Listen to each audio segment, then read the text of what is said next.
আপনি কি জানেন জগন্নাথ দেবের মাথার মণি হয়ে উঠেছে অভিশপ্ত কোহিনূর, পৃথিবীর সবথেকে বিখ্যাত আর বিতর্কিত হীরা কোহিনূর, যেটা ভারত থেকে লুট করে নিয়ে গেছে ব্রিটিশরা। কোহিনূর হীরেটি ছিল স্বয়ং জগন্নাথ দেবের মাথার মণি।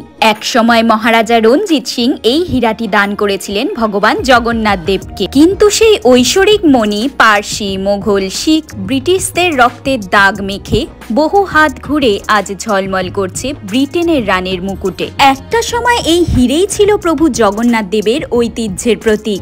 জগন্নাথ দেবের মাথার ব্রহ্মজ্যোতির এমন তেজ যে এর সামনে বাল্ব রাখলে নাকি বাল্বও নষ্ট হয়ে যায়। এই রত্নের আলোর ছটায় নাকি একবার অন্ধ হয়ে গিয়েছিলেন মন্দিরের এক সেবক। মানুষের লোভ আর লালসার স্পর্শে সেটাই এখন পরিণত হয়েছে এক অভিশপ্ত পাথরে। এই অভিশাপ এতটাই ভয়ঙ্কর যে এই হীরে যার হাতে থাকে তার জীবনে নেমে আসে চরম দুর্ভাগ্য, ডেকে আনে মৃত্যু। এই অভিশাপ কেবলমাত্র পুরুষদের জন্য, কোনো নারীর উপর এর কোনো প্রভাব পড়ে না। আর তাই গত 200 বছর ধরে ব্রিটেনের রানীর মুকুটে শোভা পেলেও কোহিনূর তার বিন্দুমাত্র ক্ষতি করেনি। আপনি যদি প্রভু জগন্নাথ দেবের ভক্ত হন তবে চ্যানেলটিকে সাবস্ক্রাইব করুন।